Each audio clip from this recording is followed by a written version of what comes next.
Assalamu alaikum wa rahmatullahi wa barakatuhu. You are all welcome to today's class. We pray may Allah make it understandable and beneficial to each and every one of us. Ameen. Today, inshallah, we are going to be discussing about an important aspect of Tajweed, which many people couldn't get right most of time. So our topic of today is going to be what we call Ashadda, as you can see on the screen right now. Ashadda, that's it. So Ashaddatu is the Arabic word. What the meaning is the shadda. The shadda. What is shadda? I believe that all of you are aware, you are familiar with what we call shadda. So this shadda is very, very important to reciting Tajweed. Most people that doesn't have the knowledge of Tajweed, they used to pronounce where there's no shadda with shadda, and at times where there is shadda without shadda. So inshallah we are going to be discussing about this evening. Shadda is a particular sign that denotes the merging of two the same letter, which the first one takes sukun, while the second one takes araka. As you can see here.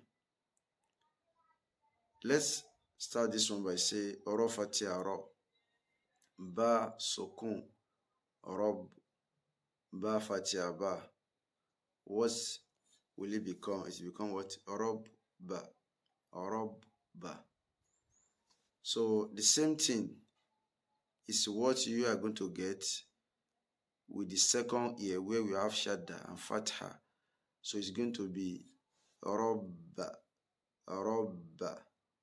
So the basic, this is the basic form of shadda. So this shadda here represents another bar that takes sukun and merge together with the second bar. Because if we pronounce this one, it gives you the same sound with this one. The same sound, which is robba. So why this one also is what? Robba. So that's the origin of shadda. Shadda is representing two letters that one takes sukun, and that means the first one takes sukun while the second one takes fatha. So they are now being merging together to give us one letter. So as you can see in the second example here, so we have robba. So the pronunciation of that letter is going to be double. So it's not unlike when you have ro fatia ro, ba fatia ba. What will it give you? Roba. But here, once you have shadda on that particular letter, you are going to double the pronunciation of that particular letter that take the shadda. That's why we have robba.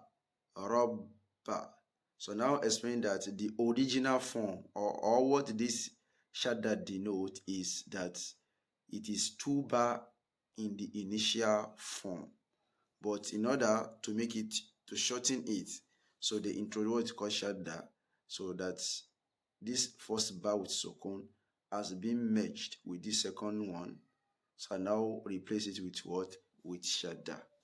So that's it. So the same thing apply to the next example where we have mim kesra mi, ta sukun mit, ta doma 2. It becomes what?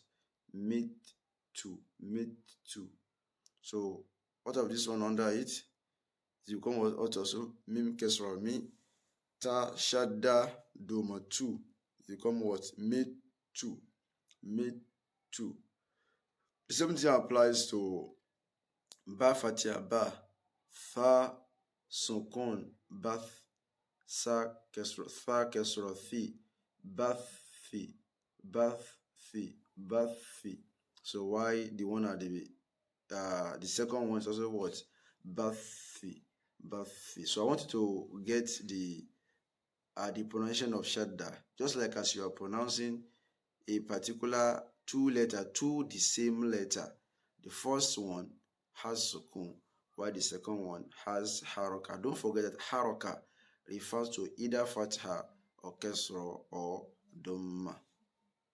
Now let's move to the course book we are using.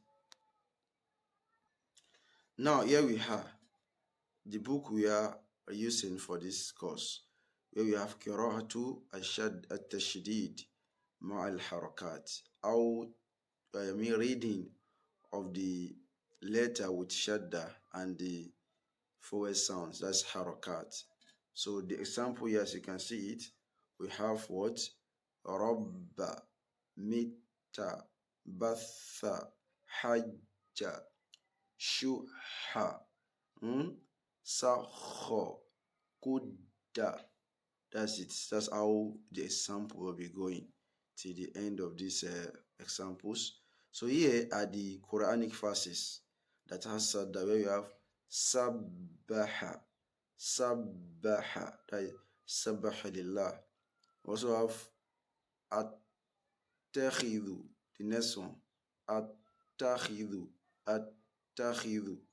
Also have rujati, rujati, ashihatan, asihatan.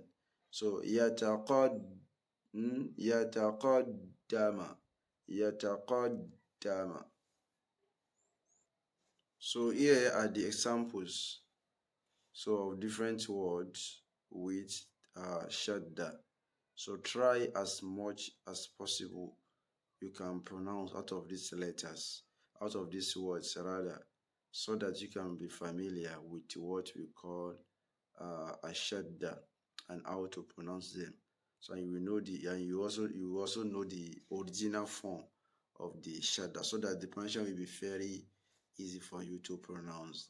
So all these things we are learning, there is a lot of tajweed rules that applies to them, so which we are going to be revealed once once we get to the second part of this course. I pray may Allah make it beneficial to us and understandable. So as I do said, feel free to ask questions. So I think I attend to a particular question in the group there today, which is very, very interesting. So may Allah reward us on what we are doing. So wassalamu alaikum wa rahmatullahi wa barakatuh.